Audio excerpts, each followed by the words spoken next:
bem-vindos a mais um episódio do podcast da Aero. A Aero é a Associação de Arquitetos e Engenheiros de Rio das Ostras, que congrega engenheiros, arquitetos, técnicos e universitários. Se você ainda não conhece a nossa associação, você está convidado a curtir as nossas redes sociais, nos acompanhar por lá, deixe seu recado, traga para a gente a sua informação e o que você quer que a gente traga aqui para o podcast, para nós desenvolvermos o assunto que você quer ouvir. Meu nome é Aline Marques, sou engenheira civil de segurança do trabalho, mestra em engenharia ambiental e estou diretora da Aero. E para compor a banca aqui comigo, hoje tem o meu amigo, engenheiro ambiental, Vinícius Barão. Olá, boa tarde, um prazer retornar a esse podcast. Gravamos o terceiro episódio e tive a honra de ser convidado novamente para compor a banca, dessa vez com a convidada mais do que especial. Eu sou Vinícius Barão Soares, sou engenheiro ambiental, mestre em engenharia ambiental, pós-graduado em ciências atmosféricas e estou aqui para compor a banca. Dessa vez com a Bruna Rocha, engenheira de Minas Gerais. Olá, pessoal, é um prazer estar aqui hoje com essa banca de peso, né? A gente está com uma convidada muito especial aqui hoje. Eu sou Bruna Rocha, engenheira de Minas e pós-graduada em Clima, Água e Energia. E hoje a gente vai falar um pouquinho sobre um assunto muito interessante que rodeia a gente o tempo inteiro e muita gente não conhece e não sabe da importância dele nas nossas vidas, né? Mas antes da gente entrar nesse assunto e eu apresentar a nossa convidada, eu vou falar um pouquinho do nosso patrocinador, que é a Caixa de Assistência da Mútua. Então, você que é profissional, engenheiro e ainda não conhece, acesse o site www.multua.com.br, pesquisa, dá uma olhada em todos os benefícios, as vantagens de fazer parte desse sistema. Eu tenho certeza que vocês não vão se arrepender. Então, dá uma olhadinha lá. E hoje a gente tem o prazer de receber aqui na nossa banca a nossa querida, foi professora minha e do Barão, Juste. Ela é meteorologista, mestre em matemática e doutora em mecânica.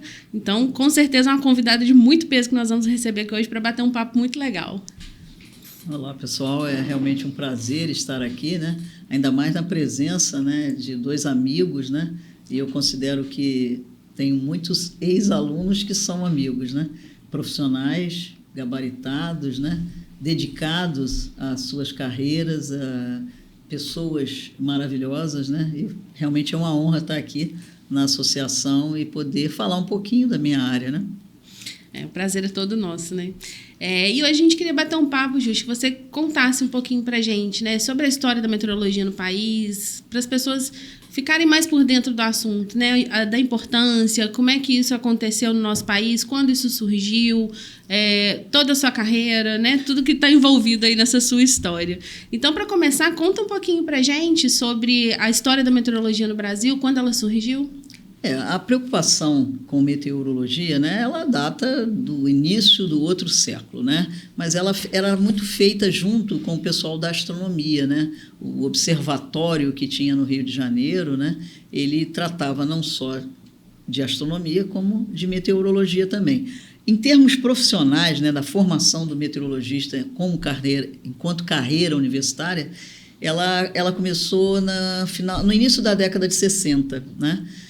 Os alunos do curso de Física da UFRJ foram convidados a fazerem, né, terem uma formação na área de meteorologia e que, para que ela acontecesse, vieram profissionais da Organização Meteorológica Mundial, né? Existe uma Organização Meteorológica Mundial da ONU e eles mandam missões para os países em que não tem a formação ainda.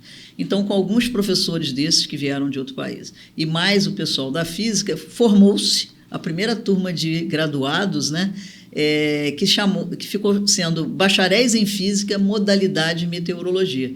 Isso, então, a primeira turma foi de 1968, tem um pouco mais de 50 anos, né, da formação dessa turma. Por muitos anos, né, até quase da década de 80, o curso da UFRJ, né, da Universidade Federal do Rio de Janeiro, era o único no país. Eu entrei para esse curso quando ele era o único curso de meteorologia do país, né? Cresceu muito a meteorologia, né? Inclusive, eu tenho a honra de ter participado, né, das primeiras movimentações, tanto para reconhecimento do curso, quanto para o resgate da Sociedade Brasileira de Meteorologia, que já existia já existe, né, desde 1958, mas estava morta. Então, a nossa turma, que se formou em torno de 1975, né, foi responsável por todo esse resgate. E por estimular, implementar a criação de outros cursos em outras universidades. Aí surgiram, né, por exemplo, Pelotas, Alagoas, Paraíba, né, são cursos que vieram logo a seguir. E por mais de 20 anos ficou só essa meia dúzia de cursos, né, porque tem a USP também. Né? Só mais recentemente que a gente teve uma leva de criação de novos cursos e não passam de uma dúzia, 14 cursos de meteorologia em universidades públicas, né, federais ou estaduais, espalhadas assim pelo Brasil. No país. É muito interessante. Você vê a importância que a própria ONU, onde não tem, manda gente para poder, né? Sim. Porque é um assunto assim, de extrema importância para qualquer mundial. país funcionar, né? Inclusive, assim. Nessa nossa turma, nós recebíamos alunos do Equador, da Colômbia, que vinham ao Brasil para fazer o curso de meteorologia, porque não tinha no país deles. Tá? Temos colegas nessa fase. A Organização Mundial de Meteorologia é datada de 73? Muito mais, né? Quer dizer, ela foi... A Organização Internacional de Meteorologia já existia desde 1873. Nós estamos fazendo 150 anos. Só que a ONU, quando foi criada, ela incorporou, né? E aí passou a se chamar Organização Meteorológica Mundial, e ela é com este nome, né, desde 1950. Mas as atividades dela é muito mais antiga. É esse espírito de cooperação que a ONU, né, tem que demonstrar, já era uma tradição em meteorologia. Não se faz meteorologia sem cooperação. Com certeza. E conta pra gente, por que você resolveu fazer esse curso? Olha, eu tinha lá até isso motiva muito das minhas atividades hoje em dia, né, contar essa história. Eu estava lá fechando no que meu tempo chamava ginásio, né, e com em torno de 14 anos, e eu gosto muito da área tecnológica, né? Então eu ia fazer alguma coisa que fosse com matemática e física. O destino de todos era engenharia nessa fase, ou então física. Então eu falei, acho que vou fazer física. Só que aí um amigo que era técnico em meteorologia, estava na universidade, foi contar lá na escola a existência de novos cursos que estavam sendo criados lá na Universidade Federal de Rio de Janeiro, que estavam em andamento, né? E aí falou da meteorologia. Então, aos 14 anos, por ver que é pura matemática, pura física, é física da atmosfera, né? Era uma alternativa, inclusive, ligando ao meio ambiente, uma coisa tão linda, né? Tantas coisas boas e trabalhadas com muita física, muita matemática e muita tecnologia. Então, me encantei, fiz o vestibular para a UFRJ. Esse curso é para mim, caiu como uma luva. Exatamente. E assim, tão jovem, né? Já tão decidida, porque é difícil. Hoje em dia, você não desconhece alguém aos 14 anos que tenha tanta firmeza no que quer fazer. E você sabe que as iniciativas que a gente faz na UENF, que é fazer a ligação com as escolas, é exatamente falar de meteorologia o quanto mais cedo, porque se o menino se entusiasma por esse conteúdo, ele já tem esse caminho, porque na maior parte das vezes você nem sabe que tem um curso de meteorologia na região. Exatamente. Que tem na universidade, essa ou aquela, né? Apesar de tanta informação que os jovens têm, ainda falta essas informações técnicas interessantes para eles se interessarem e se conectarem com esses assuntos, né? É exatamente isso que a gente percebe. Assim, de uma maneira geral, o público, qualquer um, se interessa por que acontece em tempo e clima, né? É uma chuvarada, é uma inundação, é um tornado na temporada dos tornados nos Estados Unidos, ou dos furacões, né? Esses desastres sempre chamam a atenção, né? Por que chove hoje? Por que tem essa nuvem? Por que tem aquela? As pessoas se perguntam e não sabem aonde ter essa resposta, né? Então, a gente tem investido, né, na universidade, isso se chama as atividades de extensão, né, tão valorizadas no momento, onde a gente tenta levar esse conhecimento, que às vezes está dentro dos muros da universidade, para fora, para as escolas, porque é uma maneira de você propagar, né? E para o público em geral, né? Tem tanto mecanismo agora para isso. Quem nunca, quando era criança, não deitou no chão e ficou vendo, né? Ah, tem um urso na nuvem, uma estrela. Hoje a nuvem está correndo, hoje ela está parada, tá vindo chuva. Eu vim descobrir que as nuvens têm nomes, círculos, é verdade.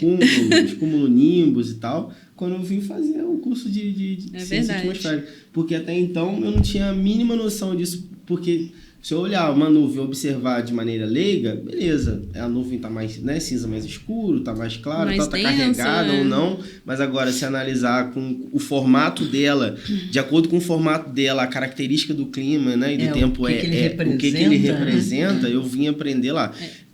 Pegando esse gancho, você falou aí da questão de tempo e clima, a atmosfera ela é um todo, ela tem que ser analisada como um todo, não dá para ser analisada em parte, exceto quando a gente classifica ela nas camadas estratosféricas ali, né?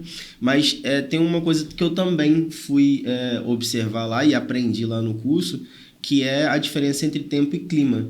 Então, uma previsão de tempo é diferente de uma previsão de clima, né? Eu queria que você explicasse um pouquinho desses conceitos para a gente balizar. Essa ideia, né? Para começar a lembrar que o que é que a gente estuda, né?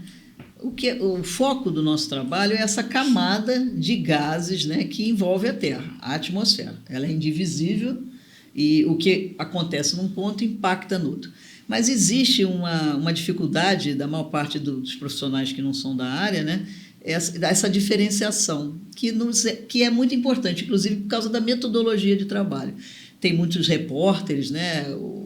Na hora que está falando, fala assim, o clima hoje está assim. Não é isso, né? A gente fala assim, o tempo é a característica do que está se apresentando na atmosfera num determinado ponto, num determinado instante. E esse tempo, né, ele está sempre variando, né? Se lá fora hoje tem nuvens, se está ventando, se está chovendo ou não, isso é uma característica do tempo. Agora, o que é o clima? O clima seria aquele comportamento médio de uma determinada região. Por exemplo, aqui na região sudeste, quando é que normalmente chove bastante? No verão. Qual é a época seca? O inverno. Então, isso é uma característica do clima. Mas a gente sabe que mesmo o clima, né, ele tem uma variabilidade ao longo dos anos. O verão passado, de maneira nenhuma, é igual ao outro verão. Mas isso é uma característica de clima. A frase que ajuda é o seguinte, eu acho que ajuda, é dizer assim, o tempo define a roupa que eu coloco hoje. Se está frio ou se está quente, eu boto um casaco, eu boto uma camiseta, eu saio de sandália, carrego o guarda-chuva. E o clima define a roupa que eu tenho dentro do armário. Por exemplo, que roupa que o pessoal que mora no Recife tem dentro do armário? Bermuda, roupas leves, muitas sandálias, né? Blusinha leve. E quem mora no Rio Grande do Sul, em Porto Alegre? Dentro do armário dele tem que ter bermuda, tem que ter sandália, porque o verão é forte, é inclemente, é quente. Mas ele precisa de bota, de casaco, de cachecol, porque tem uma época em que as questões do clima, né, exigem que ele tenha uma roupa diferente. Então, tempo é aquilo que... o clima é aquilo que eu espero que aconteça num lugar. E o tempo é a realidade, é aquilo que acontece. Um dia. Exatamente. Quanto tempo, mais ou menos, para definir para definir o clima? Tempo histórico? Tem por exemplo, a Organização Meteorológica Mundial, que define os padrões, né, dos procedimentos, faz com que todos os serviços meteorológicos façam médias de 30 anos para caracterizar o clima de uma região, né? Minimamente, você tem, por exemplo, a definição do clima de 1901 a 1930, 1931 a 1960, 61 a 90, agora 91 até 2020, né? Uhum. Acabou de fazer mais uma que a gente chama de normais climatológicas. Normais não é que é anormal e normal, é uma média sobre um período de 30 anos. Porque isso costuma caracterizar bem o comportamento das variáveis meteorológicas, né? O vento, a temperatura. A precipitação devia ser até um período maior, mas também entra dentro desse parâmetro de médias de 30 anos. Isso caracteriza o clima. E esses dados são importantíssimos para a engenharia, né? Todos os todos aspectos. Os sentidos, né? Desde a construção, enfim, tudo que a gente vive hoje depende muito dessas informações, né? Sempre, né? o ser humano, imagina as plantas e os animais, mas o ser humano também é muito vulnerável ao que está acontecendo. Muitas civilizações acabaram em função de variabilidade do clima, né? Só para quem poder assim, observar, mas será que varia mesmo? Quer ver um exemplo simples? Como é que era a roupa dos romanos e dos gregos? Aquela roupinha leve, branquinha, esvoaçante, né? No mesmo lugar, como é que é a roupa do pessoal da Idade Média? Os reis e as rainhas, sei lá, da Espanha, de Portugal, da França, aquela roupa pesada. Exato. Você acha que é só questão de moda? Não. De maneira nenhuma. A gente nota nitidamente uma diferença do clima, uma variação grande, né, entre esses dois períodos. E fora coisas drásticas, né, que realmente acabaram com várias civilizações. A gente tem pensamentos correntes metodológicas que falam a questão de variação de clima em função do aquecimento global e tudo mais. A gente sabe que isso é verdade e tudo mais, mas tem também uma corrente que diz que é uma questão natural, né?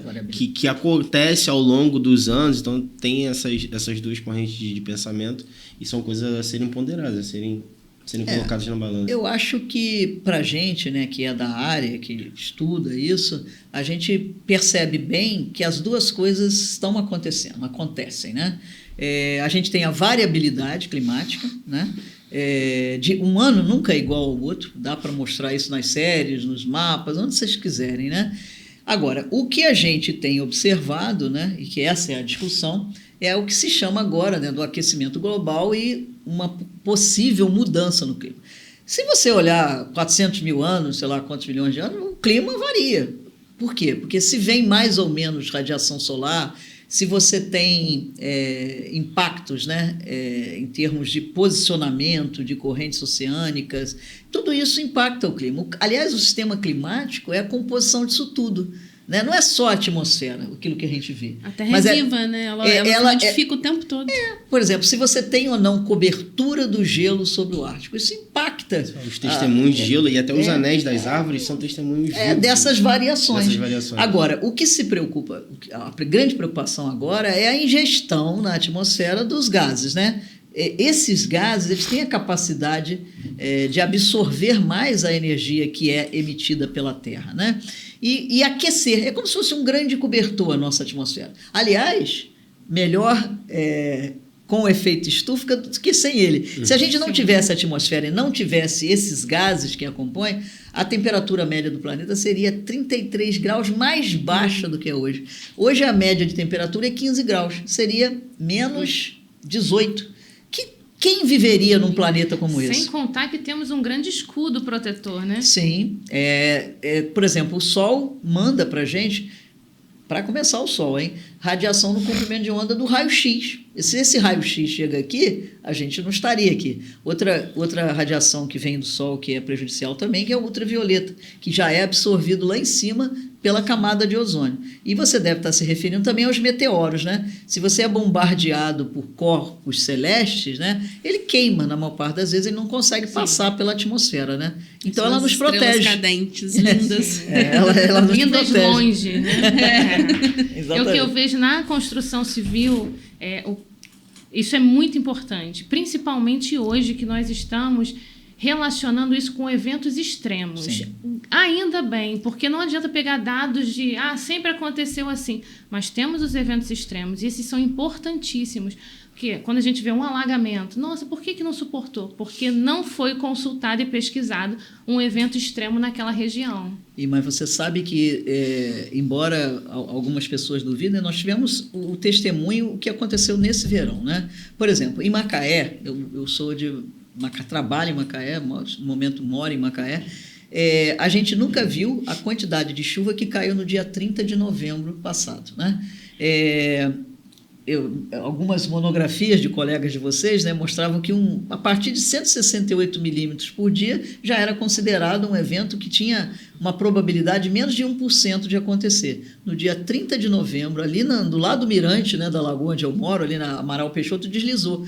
Ali a estação meteorológica nossa mediu 253 milímetros em 6 horas. É muita água. Então, né? Fazem os cálculos com aquele tempo de retorno. O próprio rapaz da Defesa Civil falou assim, a gente pega ali em Boacica 20 anos de tempo de retorno, nunca tinha dado esse valor nas séries todas observadas, e são séries antigas. Então, esses limiares têm que ser ajustados agora, né? Para prever, né? Porque não tem escoamento para essa quantidade de chuva. A maioria das cidades do Brasil não estão preparadas para a chuva. Precisa redimensionar. E não é só, né? E o vento? Imagina os portos, né? As operações aeronáuticas, uma série de coisas. Impacta tudo, né? Vê uma ponte Rio-Niterói que fecha. É verdade, teve que ser fechada, né? Já teve outros casos, sim, mas a gente vê uma frequência maior. Acontecendo, realmente. Inclusive, teve até um navio, né? Ele estava abandonado e, por conta do vento, acabou colidindo com a ponte. Exatamente. Sim. Ele é arrastado, né? Quem controla as correntes superficiais no mar é a atmosfera. Sim. Então, é o vento que arrasta, né? Então, não tem interação, a atmosfera e a parte aquática.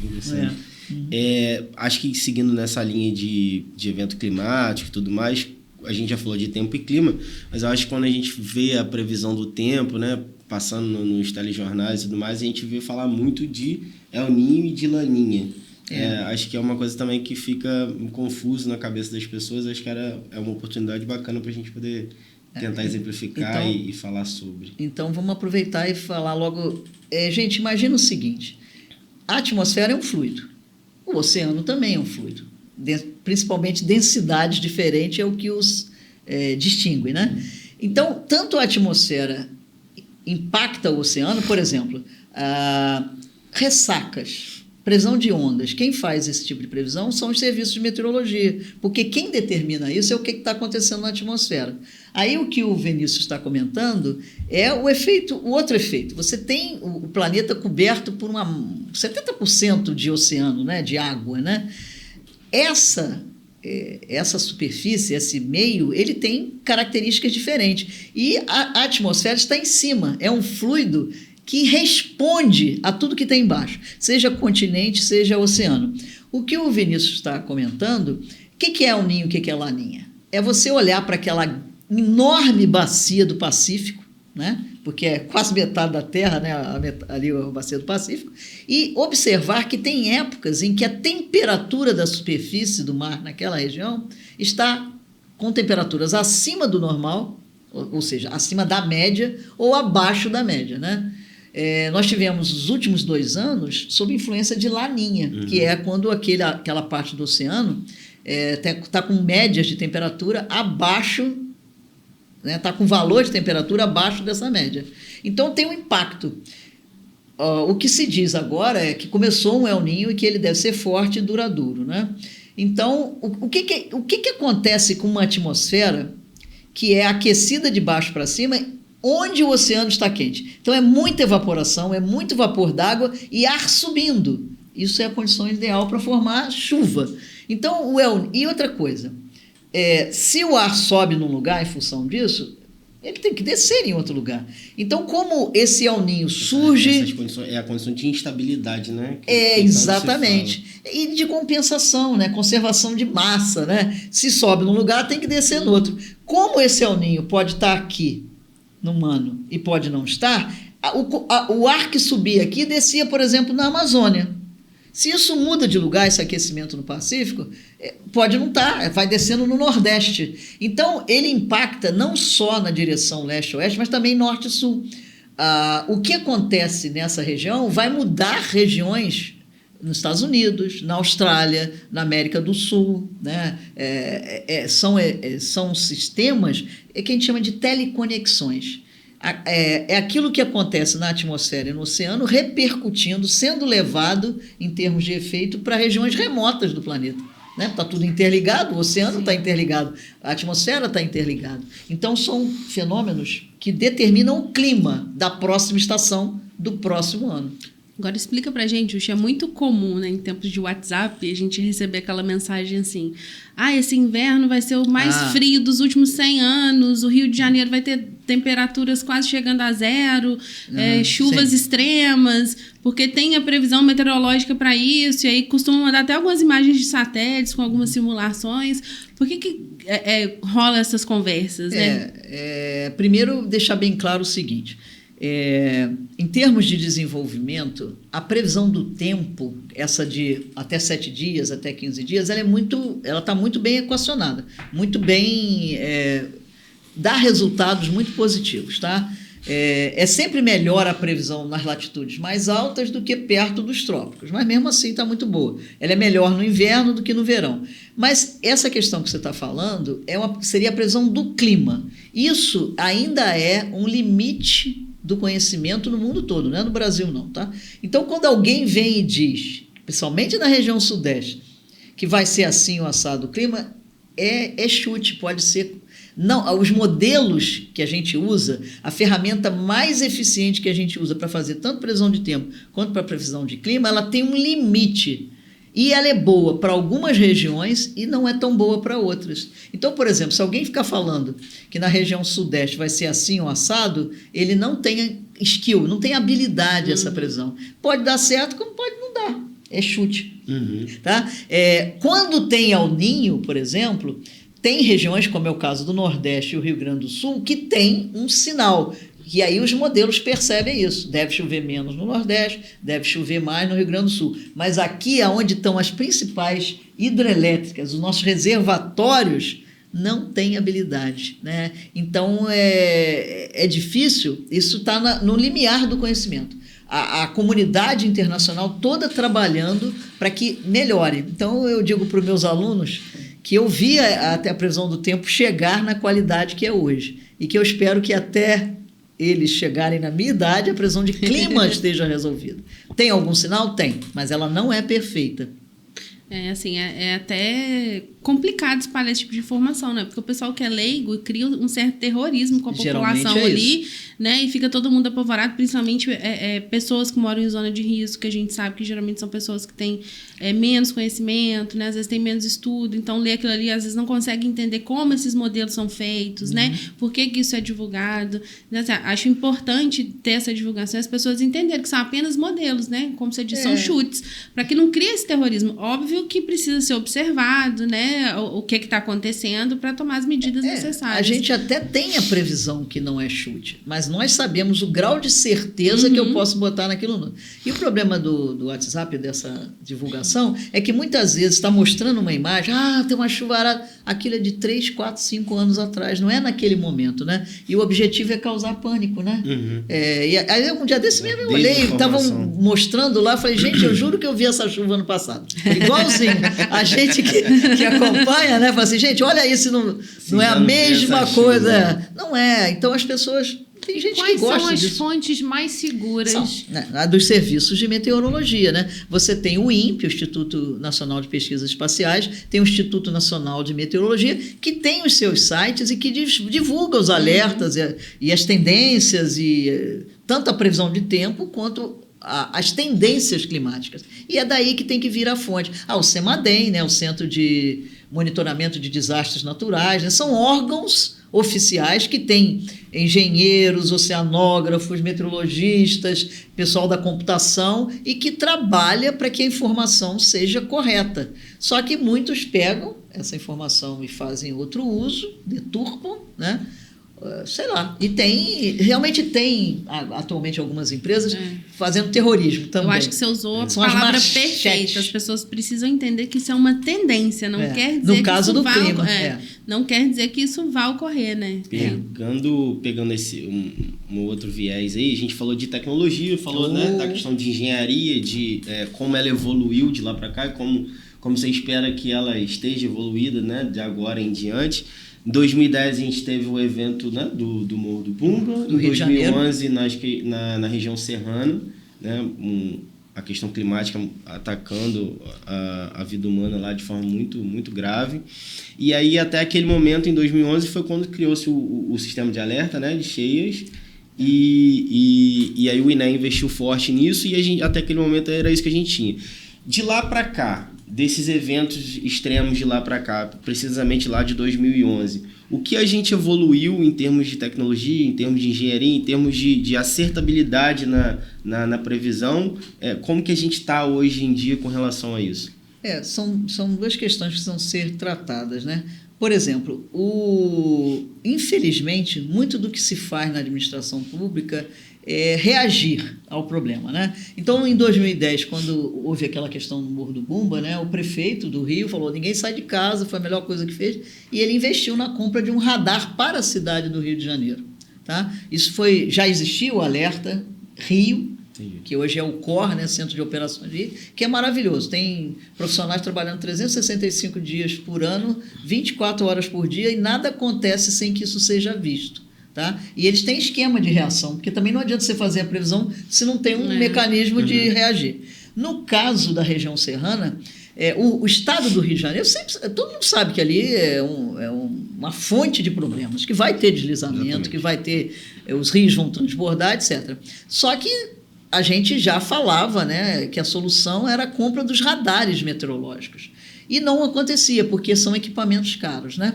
Então, com o desastre da região serrana, deu-se, né, o início à compra dos radares meteorológicos instalados e que cobrem a região do Rio de Janeiro inteiro, né? Então, pelo menos é uma reação boa. Mas aí parece que se esquece, né? Porque tem a variabilidade climática. Tivemos a chuva em 2010, depois vemos uma época de seca, né? Aí 2014, 2015 não chove, aí o governante esquece. Fala assim: pô, gastei aquele dinheiro lá no radar e não está nem chovendo, está faltando água. Mas aí você já teve esse ano, né? O ano passado. Exatamente. Uma tragédia, né? Mas tem que ser assim, né? A gente prevê, os radares são indispensáveis para os eventos extremos, tá? Porque é questão de minutos antes, né? 1 hora antes é que você vê que vai acontecer aquele sistema com aquela intensidade. Mas tem que estar preparado. Mas se tem uma logística, você já consegue evacuar bastante pessoas, né? Resolver boa parte do problema, né? Isso tem que estar tudo integrado, né? A questão indispensável para isso é também a internet, né? Para transmitir em tempo real, porque realmente são dados que têm que ser trabalhados naquele momento, naquele exato, tem que estar ali o histórico. Isso é um desenvolvimento, né, rápido. Lembrar que quando eu comecei na meteorologia, a gente mal recebia imagens de satélite. E era impresso num papel assim, tipo fax, né? Mas olha, todos os meios de comunicação sempre foram usados extensamente para transmitir as coisas de meteorologia. Um dos maiores avanços para a previsão do tempo foi a invenção do telégrafo. Isso é desenvolvimento tecnológico. Satélite, radar, o fax, né? Sei lá o quê. Quando veio a internet, já estava devendo para a meteorologia. A gente já precisava disso há muito tempo atrás, né? Por falar em internet, se você está curtindo, se você que está aí do outro lado está curtindo o nosso bate-papo, tenho certeza que está super agregador. Então, deixe seu like, deixe o seu comentário, sua sugestão, fala pra gente o que você quer saber, quem que você quer que a gente traga aqui para o podcast da Aero. E antes da gente seguir com a nossa convidada, vamos falar dos nossos patrocinadores? Então vamos lá de novo, pessoal, falar do nosso patrocinador, que é a Caixa de Assistência da Mútua, né? Então, todos vocês que são profissionais de engenharia, vale muito a pena conhecer todos os benefícios que tem lá. Acesse o site www.mutua.com.br, dá uma pesquisada e façam parte do sistema, porque com certeza vocês não vão se arrepender, vale muito a pena. E aí, voltando agora para a nossa entrevista, conta um pouquinho da sua trajetória para a gente. Bom, eu essencialmente me formei na UFRJ e imediatamente me tornei professora da Universidade Federal do Rio de Janeiro. Então, com 21 anos e meio, eu comecei a dar aula de meteorologia. Então, são, se eu não estou errando nas contas, 47 anos, 47 turmas. 37 anos de UFRJ, né? E 37 anos de UFRJ, me aposentei, fiz um concurso aqui para a Universidade Estadual do Norte Fluminense, né? Aqui já existia o laboratório de meteorologia, mas não tinha curso de graduação nem de pós. Então, eu vim para cá motivada para ajudar a criação, né? Então, nós temos agora o curso de Engenharia Meteorológica, que é o primeiro do Brasil. A gente tem curso de bacharelado em Meteorologia, mas é o primeiro curso em Engenharia Meteorológica. A gente sabe que tem que estudar as questões, né? Mas precisa resolver os problemas. E isso se faz de uma maneira mais interessante através do tratamento que os engenheiros dão, né? E isso foi a grande diferença para a gente propor a criação da engenharia meteorológica. Então, a UENF, cujo campus aqui de Macaé tem 2 cursos apenas, né? Engenharia do petróleo, aí agora tem engenharia meteorológica. Eu fico mais confortável falando de futuro do que de passado, né? Mas, por exemplo, a Bruna e o Vinícius são frutos das nossas primeiras tentativas de trazer a parte de formação de ensino para o laboratório que já fazia pesquisa, né? Então, a gente começou com os cursos de especialização, né, que é Lato Sensu, mínimo de 360 horas, criamos, né, o Ciências Atmosféricas para engenheiros ambientais, que ele fez. Depois, com a associação dos professores da UFRJ de Macaé, a gente expandiu e fez o curso de Clima, Água e Energia. Foi maravilhoso. Muito bacana trabalhar com vários profissionais, abordar um problema sobre várias óticas, e isso evoluiu para a proposta da criação do mestrado, né, que agora... foi aprovado na universidade, estava aprovado em todas as instâncias em 2019, mas a CAPES fechou para submissão de novas propostas. Então, nós conseguimos, só agora que abriu, no ano passado, está submetido e deve sair a aprovação esse ano. Então, a partir do ano que vem, nós vamos ter, se Deus quiser, o mestrado, né, que é estrito sensu, em Clima e Energia, uma associação entre os engenheiros da UFRJ, os meteorologistas da UENF e o pessoal da engenharia do petróleo, somente a geoquímica, que vai trabalhar com a questão da avaliação e remediação de impactos, né, que a indústria do petróleo e várias outras, né, trazem ao meio ambiente. Né? A gente falou de previsão para prevenção, né, para trabalhar com prevenção da parte climática, de eventos extremos e tal, mas é importante também, você falou agora, trabalhar na questão, por exemplo, da agricultura, né? Você prever se pode plantar, se não pode, em que tempo, em que época, em que estação, é uma vertente muito importante também da meteorologia. A vocação do Brasil, né, tem várias cooperativas, né, que empregam os meteorologistas para dar aquela prisão, para tratar o assunto de acordo com o que é necessário para aquela atividade. Né? Inclusive o Instituto Nacional de Meteorologia, que é o representante do Brasil na Organização Meteorológica Mundial, ele está dentro do Ministério da Agricultura. Né? É fantástico a evolução da produção brasileira, porque você tem aqueles que entendem das plantas e dos animais, levando em consideração o clima e adaptando as espécies para os lugares. Gente, que data que eu planto? Quando é que eu vou colher? Tudo isso é definido pelas questões do tempo e do clima. Se tem praga na agricultura ou se não tem, isso é questão do microclima. Né? E aí não é só, né, Vinícius? Transporte aéreo. Não tem um avião que levante voo sem saber o que está acontecendo no aeroporto de saída, no aeroporto de chegada e na rota. Ou se ele fizer isso, ele está se arriscando. Né? A parte de transporte marítimo, né, também é óbvio. O pessoal que voa, o pessoal da Asa Delta... Inclusive, puxando a sardinha um pouco do meu lado, o meu TCC, né, fui orientado pela JUST, foi condições atmosféricas de voo de parapente Asa Delta. Estava voando em determinado momento, fui ali em Tucuns, ali na Praia de Búzios, voar de Asa Delta, e aí eu estava voando lá, estava muito fresco aquele assunto na minha cabeça, e eu não sabia o que fazer de TCC, estava naquela de decidir, e aí eu comecei a conversar com ele, formação de nuvem, formação de vento, de clima e tal, e eu vi que ele não sabia muito me responder sobre essas questões, um cara extremamente experiente na relação de voo, e que não sabia dessas questões da teoria. Então eu falei, cara, eu tenho que focar no assunto entre equipamento, entre a questão do clima e a questão do voo, né? Da expertise do cara de voar. E é isso que eu vou fazer. Aí eu já desci de lá e falei, cara, é isso que eu vou fazer. Liguei pra Juju, achei o tema. Que legal, que legal. Foi isso. A gente tem, inclusive, alguns TCCs tratando de casos bem interessantes. Um desse, né? Recentemente, uma menina da comunicação social fazia o telejornal aqui da TV Litoral, a Fabiana Lima. Ela foi fazer o curso, né, fez o curso e o tema. Tem ali em Cabo Frio, né, em Arraial do Cabo, um ponto mais alto, né, onde o pessoal, por exemplo, a gente tem rota, né, saíam as caravelas do Rio de Janeiro com destino à Europa, passava pela costa ali e era naufrágio em cima de naufrágio. Aí o governo português resolveu botar um farol, né, para orientar que ali tinha o arquipélago, aquela coisa toda. E aí os caras foram construir lá, e o pessoal da região falou, bota não, que lá tem neve. Neve na região tropical, esses nativos não entendem nada, né? E aí construíram o farol lá. Só que ali aquele arquipélago e aquela serrinha, aquele morro lá, sei lá, ele tem uma altura ideal em função da temperatura da superfície do mar, em função da quantidade de umidade que tem no ar e o levantamento que é obrigado quando o ar passa por uma montanha, ele se eleva, ele ficava a formação da nuvem orográfica. Então é aquele chapeuzinho constante em cima daquele. E aí como botaram o farol, só que ele ficava o tempo todo coberto.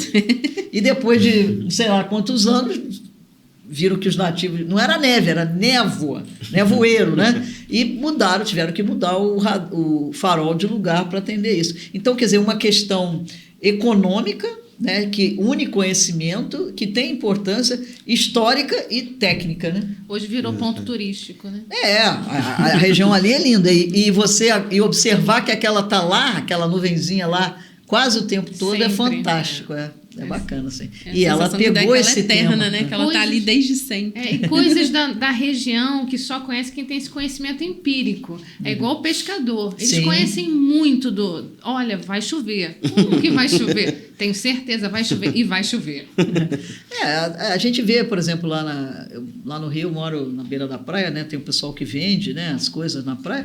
Ele sabe, o vento mudou. Ele sabe que eu sei porque eu estou olhando a previsão, estou olhando o radar, estou olhando não sei o quê. Ele já viu a virada do vento, ele já sabe que aquilo é indicação de mudança. A minha sogra, a gente morre de rir, porque o pedreiro ad eterno dela, tudo que ela precisa é ele que faz. Aí ela fala assim, deixa eu ligar pro Beto pra ver se vai chover. Aí ela fala assim, deixa eu ver se eu posso sair e deixar a roupa. Aí a gente olha assim, não tem uma nuvem no céu, não tem nada. Mas o Beto fala assim, vai chover, tá? Não deixa a roupa no varão. Não, Beto, não vai chover não. A gente chega na rua, cai um mundo de água. Aí tá tudo... Não vai chover não, pode deixar. Aí eu falei assim, cara, você tá melhor do que os radares aí.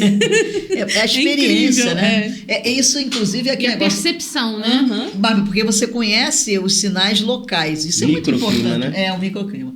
Falando, você falou em desenvolvimento tecnológico, né? Eu falei que eu acompanho. Gente, eu quando comecei mal tinha computador, né? Não tinha disciplina de computação na universidade, né? Imagina agora. Gente, uma das coisas que a gente está fazendo aqui em Macaé é função desse desenvolvimento tecnológico e o barateamento, né? De você poder usá-lo. Então, por exemplo, a gente está instalando estações meteorológicas simplificadas nas escolas. Só que é assim, você bota os sensores lá, né? E é barato, relativamente barato, e aquilo transmite para um console que fica numa sala que tem Wi-Fi, isso vai para o mundo. Aí você acessa ali no aplicativo do celular, aonde você estiver, qualquer coisa. E nós estamos criando um acervo de dados de detalhamento da cidade que tem várias aplicações, né? O objetivo era convencer as crianças, os professores a falar de tempo e clima. E o subproduto que está dando é uma coisa fantástica, né? Essa chuva de novembro foi acompanhada pelas nossas estações e só através... Porque a gente tem uma estação oficial do INEMET em Macaé. Aqui em Rio das Ostras não tem, né? Como é que você faz? E a gente vê que chove num bairro e não chove no outro. Né? A gente sai ali do PT, que é perto onde fica a universidade... Tá chovendo ali, deu 60 minutos. Você chega em Cavaleiro, não caiu uma gota. Sim. Às vezes alagou em Macaé, aqui não caiu chuva. Não, em Rio das Ostras para Macaé já dá diferença, mano. Então, veja bem, uma coisa que a gente está fazendo também é instalando as estações em escolas que ficam em bairros onde tem maior incidência de doença provocada pelo Aedes aegypti, né? As arboviroses. Zika, chikungunya e dengue. Né? Então, por quê? Porque o mosquito ele vai se desenvolver em função do microclima e pode dar uma doença ou outra. Então, a gente bota a estação meteorológica, coloca a armadilha para pegar o mosquito, a larva, né, para ver se aquilo ali vai dar isso ou aquilo. E isso é diferente em função da coisa meteorológica. E em outras aplicações. O pessoal aqui de Rio das Ostras está querendo colocar isso para estudar a questão de engenharia costeira. Então, mas são estações simplificadas, mas com alta capacidade de... E assim, em tempo real e continuamente. Você abrir meu celular, eu sei o que está acontecendo lá no meu telhado, porque a primeira estação foi no Mirante da Lagoa. Mas nós compramos no exterior. Quando eu vi aquilo, falei, gente, botar isso em tudo quanto é escola. E a Defesa Civil está fazendo isso, estão construindo agora a estação, lá o pessoal do FJ constrói e vai botar em 31 escolas e a gente vai cuidar da parte do... É uma Que ferramenta educacional. Muito legal. É isso que eu ia falar. Aí tem o lúdico, né, da criança, porque assim, é muito abstrato para uma criança pequena entender isso que a gente está falando. Mas como é que pega esse dado? Como é que ele sabe o que vai acontecer? E ela vê Isso é aquilo ali tecnologia e aí pura. chega aqui, ó, né? Você bota a estação ali Exatamente. junto com ela. Hoje eles estão ligados nisso aqui muito mais Muito do que mais a gente. gente. Então você instala aquilo ali e, ó, vamos ver aqui o que tá dando, como é que tá.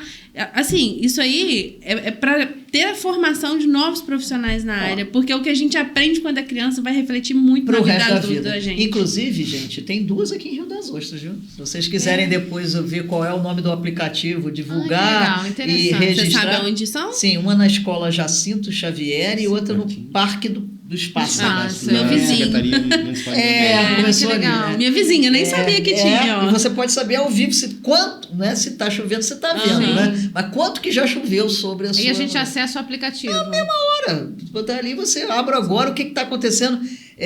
Você sabe o nome instante- do aplicativo? WS View Plus. Viu, gente? É uma coisa internacional. Né? Baixa aí, ó. WS View Plus. Plus. Depois Vamos a gente- botar na descrição. Bota na aí, descrição vamos botar lá na e a descrição do vídeo instrução pra para vocês você. poderem baixar. Para baixar. E a legal. instrução que você tem que registrar o nome da estação. Então é Rio da 5, Rio da 6. E lá em Macaé nós temos umas 10, inclusive. Gente, o que acontece aqui no litoral, ali, por exemplo, na beirada da lagoa onde eu moro, é completamente diferente do que acontece lá em Trapiche, no pé da serra. sim. Então a gente pode fazer trabalho científico, pode estimular o ensino, né? E pode fazer esse trabalho de extensão, mostrar isso para as crianças, essas diferenças. Exatamente. Então a universidade é para isso, né? É juntar esses três Trazer para aspectos. perto da sociedade. Agora, falando em Macaé, conta pra gente o que é aquela bola quem passa no Parque de Tubos vê. Falando nisso, Cezinha, mostra pra gente. Coloca a foto aí pra gente ver. Vamos tirar essa dúvida de vez. O que é aquela bola no Parque de Tubos em Macaé? Bom, o engraçado é que, como aquilo foi construído exatamente, ficou pronto em 2014, quando o Brasil tomou de 7-0, então havia vários folclores. Né? O que é aquilo? É fábrica de bola, é bola de golfe. 7-1, nós fizemos um gol. Eu falei 7-0? Ah, foi que não valeu. Não foi tão ruim Pra assim, não, você ver Júlio. que logo Fizemos depois um veio a gol. crise. Exatamente. Isso faz Nós mal, conseguimos né? fazer um gol. 7-1, é verdade. Então, o pessoal passa... É caixa d'água, porque é uma coisa muito grande. E é grande, gente. O que tem ali? Ali é exatamente a consequência do desastre da região serrana. O Estado comprou radar meteorológico, aquilo é um radar meteorológico. Aquilo que vocês veem, aquela bola, é o radome, aquilo que protege a antena que está lá dentro, que é uma antena imensa, né? Que fica girando, emitindo micro-ondas. Essas micro-ondas, elas refletem em obstáculos que tem na atmosfera. Quais são os obstáculos? A água de nuvem, o gelo das nuvens, né? Claro, reflete também se tiver pássaro, essas coisas. Mas o equipamento sabe distinguir perfeitamente o que é hidrometeoro, né? E aí ele consegue descrever a nuvem toda e a consequência que ela pode ter, né? Para as questões do tempo. Pensa bem, imagina um médico, né? Ele pode te examinar externamente ou ele pode pedir uma ressonância e uma tomografia. O que o radar faz é olhar a tempestade por dentro, né? E em função do que ela contém e do seu deslocamento, você sabe se ela vai se intensificar, se vai chover tanto ou quanto. O radar é para fazer estimativas de precipitação de uma maneira homogênea, né? E a gente teve a sorte de ter uma aqui em Macaé, né? Com 2 radares meteorológicos, igualzinho. Se você passar lá em Guaratiba, no sul da cidade do Rio de Janeiro, tem um prédio verde, igualzinho, com a bola em cima, que é o segundo radar do INEA, né? Instituto Estadual do Ambiente. E através dele é que a gente acompanha os sistemas severos de tempo. Eu e o Vinícius tivemos o privilégio de entrar lá e ver como é que funciona aquilo ali por dentro. Exatamente. Coloca as fotos aí pra gente, Cezinha, para o pessoal ter uma ideia de como aquilo é grandioso.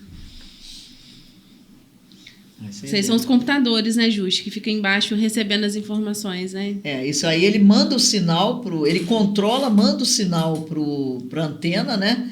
E recebe também. E o que como é que chama assim, detectado, né, por esse equipamento, são computadores, como a Bruna disse, isso é enviado para o Centro de Análise no Rio de Janeiro, na sede do INEA, e para dentro do nosso laboratório, através de fibra ótica, né, para a gente poder analisar.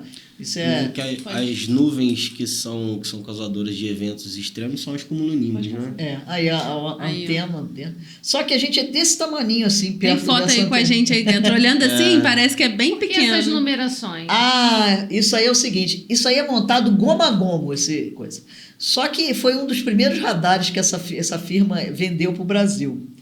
E eles descobriram, depois que estava tudo pronto, que estava vazando, estava entrando chuva. Não pode entrar água ali dentro, né? E eles tiveram que trocar mais de 4.000 parafusos. Nossa. Isso aí é a marcação. Já trocamos a de número 2, já trocamos a de número 2. Então, isso era uma numeração para você saber o que já tinha sido feito ou não. E esse radar veio de onde, Jus? Ele é americano, né? Ele foi comprado nos Estados Unidos, né? Isso não é fabricado no Brasil. Parece que tem um agora de área menor sendo fabricado em São Paulo. Mas esse aqui, esse aí pega o estado inteiro, né? Pode passar. Aí são as informações, né, que vocês conseguem visualizar lá em tempo real. Isso é dentro lá. Não fica ninguém, tá? Isso tudo é operado remotamente do Rio de Janeiro. A programação é que faz isso. Essa antena muito aí. Legal. É imenso, gente. Só estando lá dentro para ver, né? O tamanho da coisa, digamos assim. Essa aí foi a turma. Será que eu não mandei? É que a gente estava embaixo do radar. Eu tô achando que eu não mandei. Gilda aqui, gente finíssima. Vinícius ali, o amigaço bom de cidade pequena é Estácio. isso, né? Estudamos com Isabor, Gildo. Isabor. Fizemos o mestrado juntos. Eu escrevi um Isabor artigo com ela após de eventos extremos no mestrado, com os dados que foram dessa... Ali o Coriolano, que a gente estava falando dele lá fora. A gente está aí com o professor Zimar. Professor Zimar. Que ele também estudou com a gente, né? Uhum. Por exemplo, isso é um radar Doppler. Somente os radares Doppler, por exemplo, eles conseguem detectar tornados, né? Não temos aqui na nossa região, mas é a única maneira de fazer isso. Você não vê um tornado através de imagem de satélite, só com radares e só com radares Doppler, como esse. E ele consegue localizar até qual distância? Olha, cada um desses radares ele consegue medir, né? Quer dizer, ter uma medida quantitativa de chuva no raio de 200 quilômetros. E uma medida qualitativa até 400 quilômetros. Então, a junção dos dois raios, né, dos dois radares, cobre o estado do Rio de Janeiro todo com redundância para a região serrana e para o município do Rio de Janeiro, né, que é a cidade. Né? Mas ele cobre lá parte de Minas, sul do Espírito Santo, toda a bacia de Campos, todinha, né? Tudo pode ser visto. E o sul do estado. E o que interfere ele? Como assim? Nessa captação das informações, montanhas... Ah, sim. Por que está um lá naquele lugar no Rio de Janeiro? Por que tem um aqui em Macaé? Primeiro, a região, né, é uma boa opção, porque não tem obstáculo. Inclusive, foi o melhor ponto para ver a região serrana. O radar do Rio de Janeiro não tem como ver direito a chuva na região serrana. O radar de Macaé que faz bem essa observação. Mas eles se compõem. As imagens, se você olhar no aplicativo, que está tudo disponível no celular, onde vocês quiserem, né? Devem botar lá o link, e você clica assim, você vai ver em tempo real os sistemas se deslocando, mostrando pelo radar o tempo todo. Então, está chegando em Rio das Ostras, você vai ver. Se você escutar um trovão, alguma coisa, clica lá. Você vai ver direitinho o sistema chegando na cidade, né? E cobrindo o estado todo. Então, sim, não pode ter eco de terreno, não pode ter obstáculo topográfico. Você vê, por exemplo, o radar da cidade do Rio de Janeiro, a coisa é tão precisa, e ele fica no nível do mar, que quando as ondas estão maiores, tem eco de onda, que a gente sabe que é eco de onda, porque está ali parada, né? Enquanto que o sistema meteorológico ele se desloca, né? Tem como separar as coisas. O local onde coloca, o raio em que ele começa a sua primeira varredura, tudo isso é importante. Tem um radar do Pico do Couto, ele fica lá em cima, né? E ele olha para baixo, porque ele tem que começar vendo a base das nuvens, mas aí também tem muito obstáculo. É uma tecnologia muito poderosa mas que também, para que seja estabelecido, localizado, calibrado, acertado, exige muito trabalho. Você vê que os caras não conseguiam errar os parafusos, quer dizer, é tudo, ponta de fronteira de conhecimento, de desenvolvimento tecnológico, de aprendizado. O vazamento era exatamente Eram os parafusos que estavam errados, Entendi. por isso que vazavam. Então tiveram que trocar todos, e não tem mais problema. Né? Agora você... Pode falar. Igual você já falou aí pra gente que essas informações são públicas, né? Enfim, por exemplo, eu quando vou fazer um estudo hidrogeológico, dependendo da extensão, né, da precisão que a gente precisa desses dados meteorológicos, né? Para calcular a evapotranspiração, questões pluviométricas, né? O quanto essa água tem probabilidade de percolar no solo, enfim, são informações bem técnicas que a gente precisa. Onde o pessoal consegue acessar essas informações para desenvolver esses estudos ou a nível de curiosidade mesmo? Olha só, a meteorologia tem um compromisso internacional, né? Tudo que é coletado pelos serviços de meteorologia são disponibilizados. No Brasil, o grande divulgador, né, o mais antigo, é o Instituto Nacional de Meteorologia, tem as redes do CEMADEM, que são mais detalhado, isso tudo está na internet, né?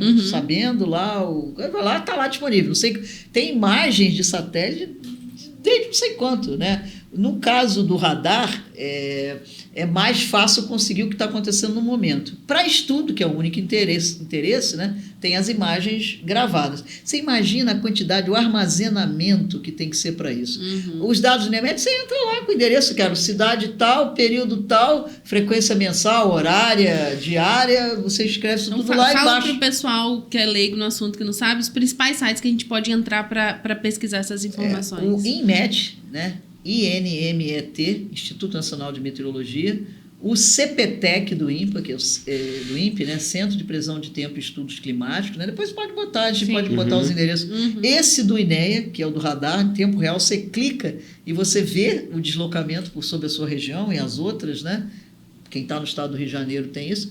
E tem outros radares, né? Tem aplicativos próprios para você ver qualquer radar, né? Então, e essa migração, né, que era só site, para pegar grande quantidade de dados ainda é a solução. Mas, por exemplo, essas estações que a gente está colocando nas escolas, você acessa todo o período de observações. E como é feito de 4 em 4 segundos, o detalhamento é fantástico. Muito grande. E tudo disponível. Esse nosso bate-papo está sendo muito importante para a gente, assim, até hoje em dia as pessoas falam, cara, será que eu confio mesmo nessa meteorologia? Ih, essa meteorologia tá furada. Falou que ia chover semana passada e não choveu. Esse pequeno bate-papo que a gente está tendo o privilégio de ter com a Justi aqui aproxima as pessoas e olha o quanto de engenharia que tem por trás de uma previsão meteorológica. Sim. O quanto de cálculos que são feitos por supercomputadores que resolvem equações dificílimas para poder te dar um modelo de previsão. Então, assim, tá cada vez mais acurado, cada vez mais acertando, e a expectativa é que cada vez mais fique mais exato a coisa, mas assim, já andou muito e é confiável sim, é verdadeira a informação, pode confiar que tem um estudo muito, muito sério por trás da meteorologia. Eu costumo brincar que a engenharia é uma teia que a gente está presa nela, né? Não adianta eu falar assim, não, a minha engenharia que vai resolver o problema todo. Não, porque né, eu dependo da meteorologia para poder funcionar. Mas aí você depende da engenharia de Minas porque você precisa do minério para criar as tecnologias, né? Porque você tem que criar ali as ligas metálicas, enfim, as coisas todas. E aí eu preciso da construção civil porque se eu não tenho um prédio para armazenar isso tudo também, não vai funcionar nada. Então tá todo mundo atrelado, ele não tem como ser desvincular um do outro. E a gente, enquanto meteorologista, também está no sistema CREA-CONFEA. Sim, né? é interessante. Desde a regulamentação da profissão, que foi em 1980, que a gente tem, né, esse registro como os demais profissionais do sistema. Tá? Inclusive, precisamos colocar isso na descrição do vídeo, que aborda os meteorologistas também. Sim, porque também. Eu digo que engenheiro de Minas é raro, mas meteorologista é mais raro ainda. Na verdade, eu tenho que falar, congrega engenheiros, arquitetos, geógrafos, geólogos. É extenso o sistema. Então, se você está curtindo nosso bate-papo, não esquece de curtir as nossas redes sociais. Siga a Aero Oficial, RDO Oficial na rede social e lá deixaremos essas informações sobre tempo e clima. É isso mesmo, gente? Falando nisso, uma curiosidade, quando você falou de trovão, sei que muita gente tem essa curiosidade.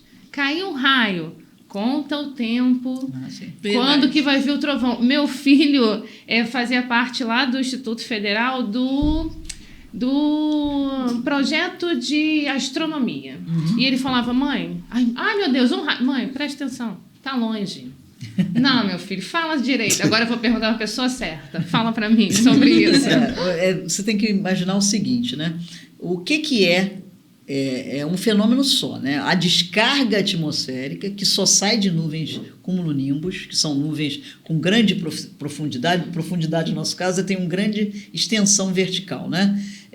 Só sai dessas nuvens. Então, se você pensar, você tem a descarga atmosférica. Então, você vai ver a luz primeiro, porque a velocidade da luz é maior, né? Mas quando essa descarga elétrica passa pela atmosfera, ela provoca uma onda de choque que se traduz num som, né? Imagina aquela expansão. Gente, é um calor de 30 mil graus Kelvin. Isso é 5 vezes a temperatura do Sol, essa passagem do relâmpago pela atmosfera. Isso dá uma onda de choque e aí você ouve. Só que o som é mais lento. Então, primeiro você vê a luz, aí você fica esperando. Com medo, né? Não, fica esperando. Né? Claro que o que provoca o problema é a descarga onde ela cai. Né? Mas você sabe, se demorar a vir o trovão, é porque está muito longe de você. Quando as coisas acontecem muito próximo, simultaneamente, é que a distância é muito pequena. Né? Rapidamente chega a luz e logo depois chega o trovão. Inclusive, tem maneiras de calcular isso. Sim. E eles ensinam as crianças na escola, inclusive, como isso é feito. Isso comigo. Agora, outro mito. O raio cai 2 vezes no mesmo lugar ou não cai? Que é tão extenso, né, a área, né, onde está acontecendo, mas já tem história, sim, de raio que cai no mesmo lugar. É muito pouco provável, né? Mas que cai. E a incidência aqui no Brasil é muito grande, né? É porque nós somos um país tropical, onde a gente tem muita umidade, tem calor, é isso que favorece a formação das nuvens, e nuvens profundas, né? Essas nuvens que dão origem a esse tipo de fenômeno. Então, se você olha um mapa de distribuição mundial, o Brasil está lá premiadíssimo com quantidade de raios, né?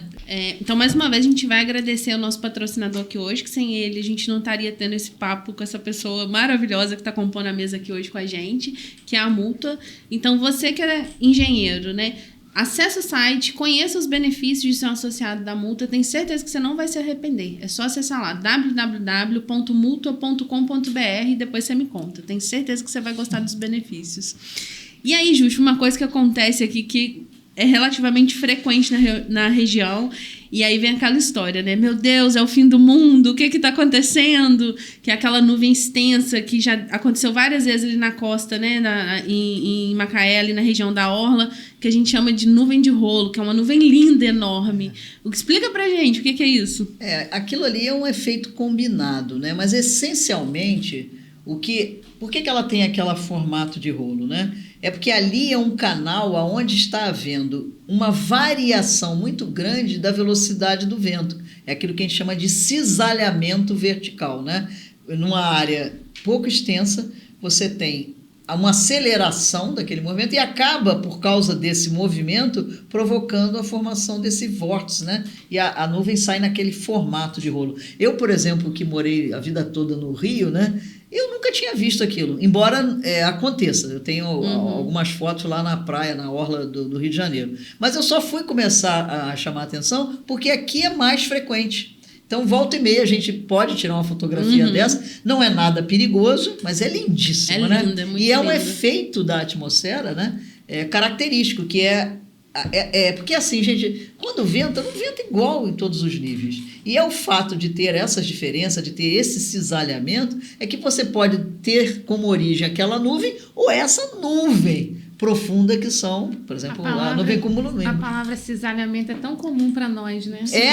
Ah, que bacana, mas o nosso é do vento que é importante. Sim, na construção civil é muito comum. Usado em outros contextos. Rachaduras por cisalhamento. Sim. Pra gente também, quando vai estudar as rochas, a gente vê o nosso tipo de cisalhamento e se impacta. A gente está falando desses eventos, é importante a gente deixar claro aqui que os eventos climáticos acontecem na camada da troposfera, onde está a biosfera, né? não sei se vocês têm essa ordem de grandeza, mas o que a gente chama de atmosfera, essa camada gasosa, ela tem uma extensão de mais de 500 quilômetros, tá? Mas pensar que todos esses fenômenos de tempo e de clima, eles estão restritos à primeira camada, que é a troposfera, e que tem, assim, na região do Equador, que ela é mais espessa, né, mais extensa, 16 quilômetros. Pensa bem, a atmosfera é ampla, mas chuva, tornado, furacão, qualquer tipo de tempestade, e as nuvens estão restritas a essa primeira camada, essa troposfera. Que é que o avião passa. Ele, tá tudo limpo lá em cima. Ele passa por ela. Muitos voam, né? Aliás, os voos supersônicos que voavam essencialmente na estratosfera, eles foram banidos porque eles jogam dentro dessa camada os componentes de algumas substâncias químicas que destroem a camada de ozônio. Porque a camada de ozônio, aquela que nos protege, ela está na estratosfera. Uhum. E se você navega ali e joga algum tipo de produto químico, isso faz... O ozônio é muito instável, ele se quebra, se parte e deixa de existir. Por exemplo, uma coisa que é muito bonita, né, que era ir no Galeão para ver o pouso e a decolagem do Concorde, né, que é um avião supersônico. Ele viaja numa velocidade muito rápida, ele fazia o Rio-Paris em poucas horas, muito rápido, né? Só que ele tem que voar na estratosfera. E ele libera, né, alguns resíduos, né, químicos que acabam destruindo o ozônio, que é instável, que está principalmente nessa camada e que filtra e nos protege da radiação ultravioleta que vem do Sol. Então, esses voos foram descontinuados comercialmente. Eu acho até que eles existem para finalidades bélicas, mas aí é muito pouco, não é voo comercial, né? Então era muito bonito o Concorde, mas ele causava um desastre muito grande. Então que bom que acabou, né? Sim. Era bonito, e aí é que é a questão, né? O impacto invisível. Se não tem os estudos, a gente não saberia e só viria as consequências no futuro, né? Exatamente. Inclusive, até medindo, né, essa rarefação da camada de ozônio, é que as pessoas começaram... O que é que está causando isso? É o negócio do CFC, né, que sobe e vai liberar cloro lá, e esses voos, né, nesses níveis, né? Não era só um aerosol, né? Não, era complicado. Né? Gente, o papo tá muito bom, mas eu vou dar uma notícia para vocês, que nós estamos chegando no final. Eu queria perguntar duas coisas. Não, mas vamos perguntar. Vamos perguntar, porque ainda vem a hora do desafio. Mas eu posso pedir nossa convidada para explicar só 2 fenômenos que são muito comuns e as pessoas às vezes não sabem. O primeiro aqui até que eu não vejo muito registro não, desde que eu moro aqui há 8 anos, acho que eu vi umas 2 vezes só, mas em Minas, na minha cidade natal, era muito comum no verão, chuva de granizo. Pois a chuva de granizo ela é mais comum para dentro do continente. Ela embora aconteça, ela é mais raro perto do oceano. Porque... Está explicado, Minas não tem mar, né? Estamos lá para dentro. Mas tem granizo. Então, para que ocorra o granizo, a gente tem que ter... Uma das coisas é essas condições de cisalhamento muito forte no ar, né? Você tem que ter nuvens que se formam e que têm uma extensão vertical muito grande e que os movimentos ascendentes sejam muito fortes. Para que a gotinha que se forma mais na base da nuvem, né, proveniente da condensação do vapor ali que subiu, ele seja jogado para cima. A nuvem é tão alta que ela passa do nível de congelamento, né? Então, a água sobe e vira gelo. Aí ela cai. Com peso. Só que ela não chega ao solo. Ela é arremessada de novo. Então, ela faz isso aí várias vezes e ela vai ganhando uma camada de gelo. Lá em cima vira gelo. Aqui embaixo ganha uma camada d'água. Joga para cima, mais gelo. Se você cortar uma pedrinha dessa de granizo no meio, você vai ver igual anéis de árvore. Gente, ela é arraiada. Agora eu vou porque ela passa por essa estrutura. E é por isso que são nuvens tão escuras e grandes, densas, né? Porque só densas, fica ocorrendo esse fenômeno ali até que aí pesa demais e cai tudo. Mas esse tipo de tempestade, né? Quer dizer, a nuvem em si dura mais tempo do que essa nossa tempestade de verão aqui, que não dá tempo de formar granizo, não tem... porque às vezes a gente vê uns pedregulhos de granizo. Não, tem regiões no interior de São Paulo, interior do Mato Grosso... na palma da mão, assim, eu já vi pedras desse retornou tamanho. muitas vezes. Muitas vezes. E olha, ele ainda derrete quando ele sai da nuvem até aqui embaixo, ele já vai perdendo massa, porque ele vai aquecendo e derretendo um pouquinho, né? Então, quando chega grande, imagina o tamanho que não saiu lá de cima. E outro fenômeno que acontecia muito lá é a geada. Gente, é uma coisa linda de se ver, mas é um frio que Deus me livre. Aí é exatamente o contrário. Para que tenha geada, não pode ter nuvem nenhuma no céu. Isso que eu ia falar. São as manhãs limpas, a noite limpíssimas, sem o vento, sol, sem aquela nuvem. coisa linda. Exatamente. À noite não tem nada, amanhece aquele dia. Lembro muito da minha mãe falando. Falou, essa noite não tem uma nuvem, tá frio, amanhã vai ter geada. E era batata. E a geada forma os flocos de neve? Não, diferente. Não. Neve é queda daquele floco. Tão bonito. Eu posso te passar um filme todo que eu vi essa semana, fiquei fantástica. Por que todo floco de neve tem 6 lados? E não tem um igual ao outro? Isso é uma explicação física. Isso eu não sabia, que um era diferente do outro.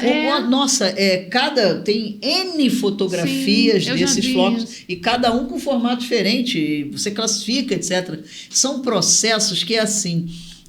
quando você tem uma nuvem, isso só acontece nas latitudes médias, normalmente, tá? Você tem, convivendo na mesma nuvem, água no estado líquido e cristais de gelo, tá?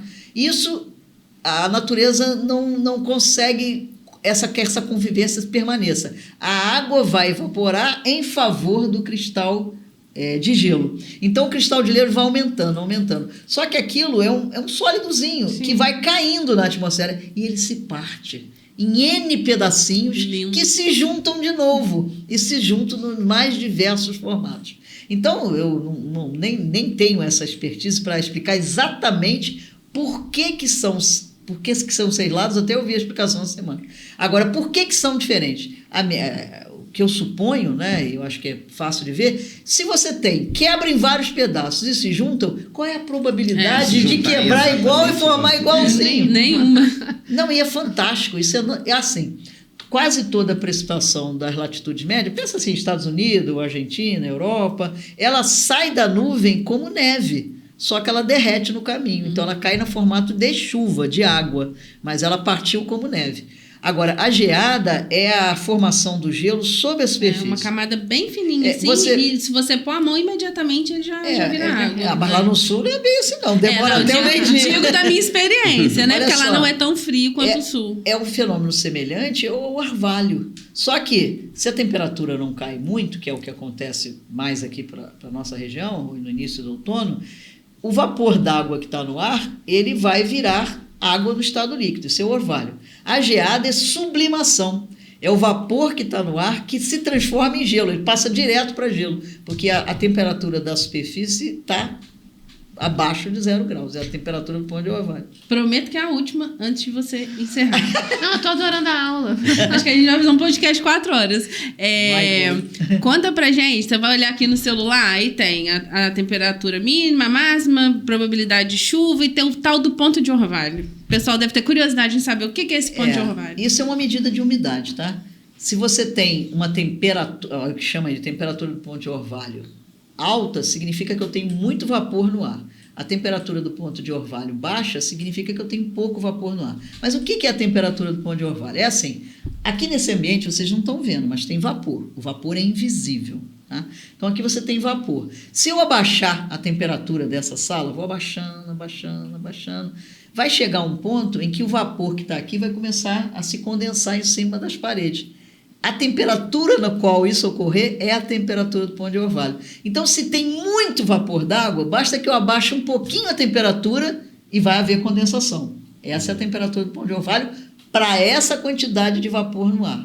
Se tiver pouquinho vapor d'água, eu vou ter que baixar muito essa temperatura até conseguir essa condensação. Então, temperatura do ponto de orvalho é uma medida de umidade do ar. Quanto de vapor tem no ar? Inclusive, quando a umidade vai subindo e ela chega lá em cima e ela vira nuvem, lá vira cristal de gelo, é o ponto de orvalho. Ela atingiu o ponto de orvalho e ela mudou de fase. Ela mudou de... Não é isso aí. Essa aí você lembrou bem. Aí. Colaborou bacana. Agora dá para aprovar de novo, não dá? Dá uma nota 10. Isso aí, bacana. Um livro que me ajudou bastante muitas pessoas na minha turma, acho que na de Bruna também, foi esse livro que vocês orientaram que a gente adquirisse, Meteorologia, Noções Básicas. E eu ia explicar o livro, falar algumas coisas básicas, mas, diante da Justi, eu passo para você falar minimamente por que esse livro é importante, de questão de balizamento, de conhecimento. É porque ele consegue, né? Ele foi escrito, né, por professores e colegas meteorologistas da USP, né? Usando muito basicamente exatamente o conteúdo que a gente usou no curso, né? Ele explica a meteorologia, os fenômenos da física da atmosfera descritivamente, mas muito precisamente, né? Então ele tem os conteúdos muito, muito claros, porque ele foi pensado, inclusive tem um similar americano, né, que é para atender aos profissionais de todas as áreas. Então, quem é de arquitetura, de biologia, de engenharia, tem um primeiro curso de meteorologia, onde todas essas questões são tratadas, né, com esse tipo de conteúdo. Eu vou repetir, meteorologia é muita física, muita matemática, muita computação. Mas você consegue explicar os fenômenos, né, de uma maneira descritiva. E esse livro faz isso. É preciso, né, e o conteúdo é relevante e é leve. Eu acho que é leve. É leve, sim. Sim. E uma informação aí pro pessoal que vai assistir esse podcast, eu tenho certeza que agora muita gente vai querer ser meteorologista, porque viu que é muito legal, é muito interessante. Inclusive, acho que a gente pode até gravar um próximo episódio aí, porque tem muita coisa ainda que a gente pode falar sobre esse assunto e que o pessoal vai ficar interessado. Já tem previsão de abertura de nova turma para engenharia meteorológica ou por enquanto não? Não, é todo ano. A gente tem vestibular todo ano, né? A primeira turma que entrou em 2020 tem previsão de formar, né, os seus primeiros alunos no ano que vem, em 2024, né? São 5 anos de curso e todo ano está entrando, né, alunos. Então, você faz o vestibular para o curso de Engenharia Meteorológica da UENF, né, para ser engenheiro meteorologista. Os primeiros engenheiros meteorologistas do Brasil, se Deus quiser. Então, quem está saindo aí do colégio não sabe o que fazer, é um caso a se pensar, estuda, porque é uma área muito legal. Futuro. Exatamente. Quem já é profissional da engenharia, né, e tem interesse em aprender essa área, tá aí, ó, faz a inscrição, entra lá, faz o curso de graduação, tem pós, mestrado, divulga aí, Justi, fala tudo que tem lá que o pessoal pode fazer. O pessoal que ainda está pensando qual curso de graduação que vai fazer é uma opção, né? A gente está dando ênfase na UENF a todo o conhecimento da física da atmosfera, mas nas energias renováveis, né? Quem é que conhece o fenômeno que gera a energia eólica? Isso é vento, isso é explicado pelas equações que você vê da dinâmica da atmosfera. A radiação solar, quem é que estuda essa fonte? Né? Isso tudo é estudado dentro da meteorologia. E, claro, associando-se, né, com os profissionais da engenharia mecânica, engenharia elétrica, etc., você traz as soluções para as principais energias que estão sendo pensadas aí como substitutivas, né, do uso do petróleo e gás. Né? Então, pode fazer a graduação, né? Física, matemática, computação essencialmente e as coisas de meteorologia. Mas a gente tem os cursos de pós para os profissionais, professores, né, ambientalistas, engenheiros interessados em complementar com essa informação, curso de especialização, né, e agora, previsto para o ano que vem, o curso de mestrado em clima e energia. Mas olha, você pode estudar só clima, você pode estudar só a parte de energia, ou pode estudar esse link, né? Essa coisa que engloba aí. E ó, a região é preocupada com a energia, né? A gente tem os desastres, tem os fenômenos intensos, tudo isso vai continuar acontecendo, temos as mudanças climáticas, temos a variabilidade climática, mas você investir numa área que tem pouca gente tratando ainda no Brasil, que é o link de clima e energia, é um achado legal. Vai sair na frente aí, ó. Já vai ser um profissional de vento, eu acabei de abrir aqui na página aqui, ó. Tá aí, tem aquela chamada força de gradiente de pressão, que é a deslocação de temperatura do vento da parte de alta para baixa pressão, e aí tem o deslocamento das isobras e aí dá origem aos ventos. É um livro e tanto. Pensa bem, por que venta? Por que o ar se desloca, né? Essencialmente, o vento é para igualar diferenças de temperatura, né? Então, por exemplo, se você tem um lugar onde o ar está mais aquecido comparado com outra região, né, insustentável isso. A atmosfera não gosta de desequilíbrio. Ela vai tentar misturar. E como é que ela mistura isso? Ela vai levar o ar num lugar onde a pressão é alta para onde a pressão é mais baixa. E com isso, ela vai deslocando o fluido e fazendo a compensação. Ela tira de onde a pressão é alta e bota onde é baixa. E equilibra. Então, o vento é resultante dessas diferenças de pressão, né? Claro que essa não é a única força, né? Tem outras forças agindo aí, mas essa é a primeira. A partida, em que direção inicialmente ele toma. Aí entra na equação outras forças, né? Como a força de Coriolis, a força centrípeta, se for o movimento em torno de altas e baixas pressão, e perto do solo ainda tem a força de atrito, né? Aí a composição dessas forças é que vai dizer se venta de nordeste, ou se vai para nordeste, ou se é de norte para sul, e ainda entra as massas de ar frio, né? Que desloca tudo isso, faz o vento, né?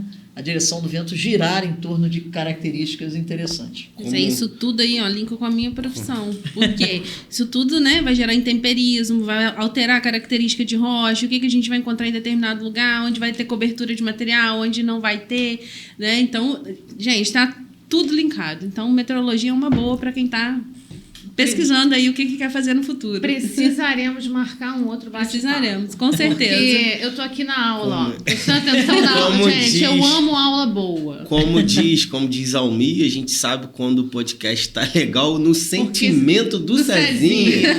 Você olha lá, você vê que o Cezinha tá lá só balançando a cabeça. Rapaz, é assim, é desse jeito. Rapaz, aí a gente sabe que o podcast tá valendo a pena. Alunos, tenho certeza que vão consumir esse podcast, vão parar, vão pausar, vão anotar as questões e esclareceu muitas dúvidas. Eu acho que foi fantástico. Então, aproveitando para você deixar seu comentário, já traga as perguntas que você quer que a gente pergunte na nossa próxima gravação do podcast.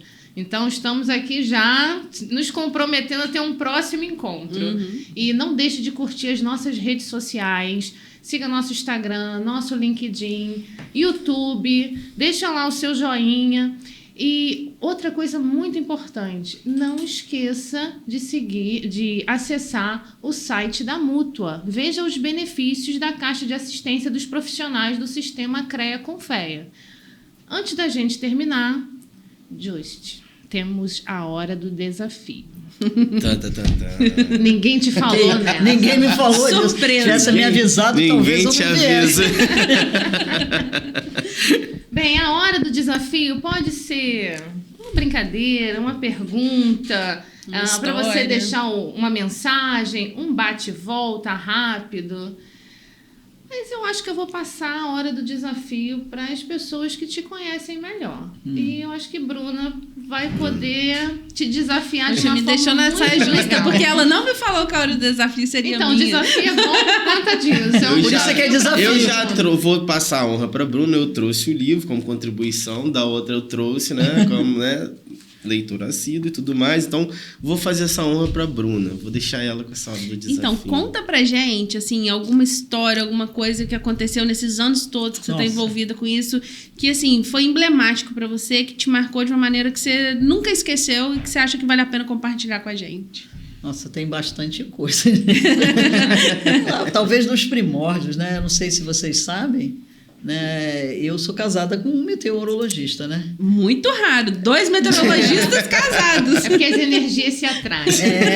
E nós fazíamos o curso de graduação juntos e nós nos formamos na época do milagre econômico, né? Quando todo mundo saía empregado da universidade. Então, por exemplo, a Petrobras chegava lá nas turmas de engenharia e contratava todo mundo um ano antes da formatura. Olha que sonho.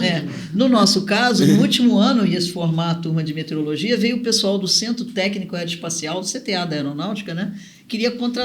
Pensou em contratar 2, 3 para levar, porque estavam fazendo experimentos de mudança, né? De fazer chover no Nordeste. Vou gravar essa época do milagre econômico. 75, 76, né? Todo mundo empregado. Meu irmão é engenheiro mecânico, saiu empregado, todo mundo. Só que aí eles chegaram lá no meio do ano e queria levar a turma toda, né? Mudaram de ideia, vamos levar a turma toda. Sei lá, não a turma toda, mas uns 8 da turma, que é gente pra caramba, né? Aí a turma era maior, a turma mais do que isso. Aí o meu marido, quer dizer, nós éramos namorados, né? E ele doido para ir trabalhar no CTA para fazer chover. E eu não posso trabalhar no organismo militar, não vai dar certo. Aí o que acabou? A gente se separou. A gente rompeu no namoro. Por quê? Porque a universidade já tinha me chamado para trabalhar na universidade, quando eu me formasse, né? Era a época do milagre, a gente saía contratado, né? Então ele foi embora para São José dos Campos, eu fiquei trabalhando na UFRJ, só que, né?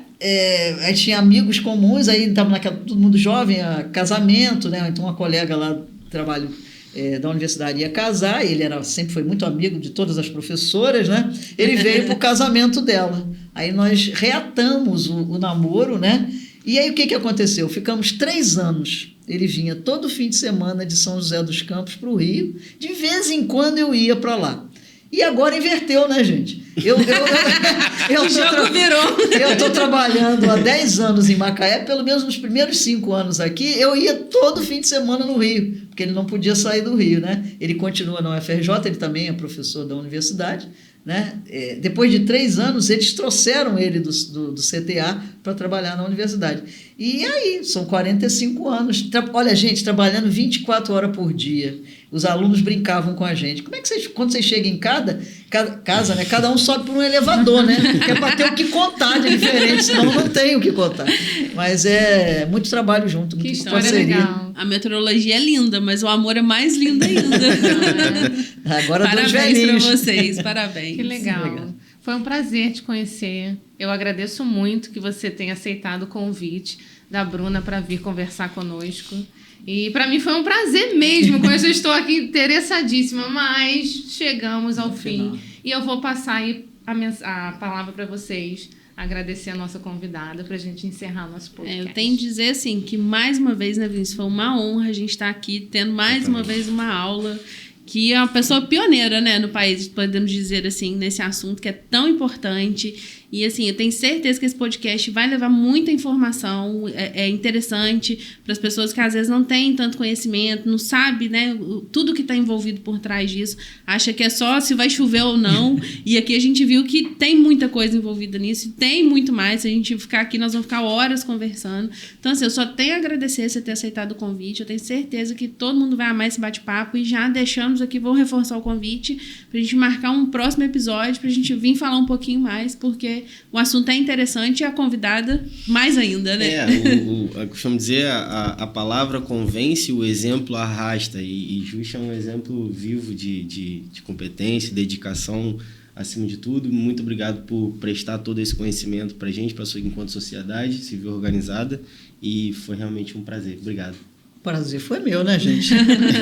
Eu que agradeço a oportunidade, né? E o Laboratório de Meteorologia está de portas abertas, né? Para receber vocês e todos os outros, né? A gente tem visitas programadas e fiquem à vontade.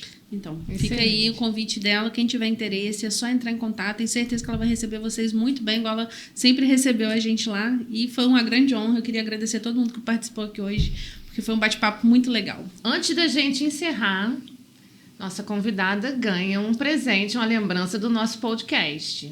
A Bruna vai entregar para você a caneca da Aero. Você vai tomar um café e não vai esquecer da gente mais. Eu já não ia esquecer de maneira nenhuma, né? Muito obrigada, gente. Olha só que bacaninha, gente. Todo dia você vai tomar um cafezinho e lembrar da Aero e do nosso bate-papo. Vou, e vai ser uma lembrança muito, muito gostosa, viu? Obrigada pelo carinho, pela recepção. Gente, muito bacana mesmo. Foi ótimo, gente.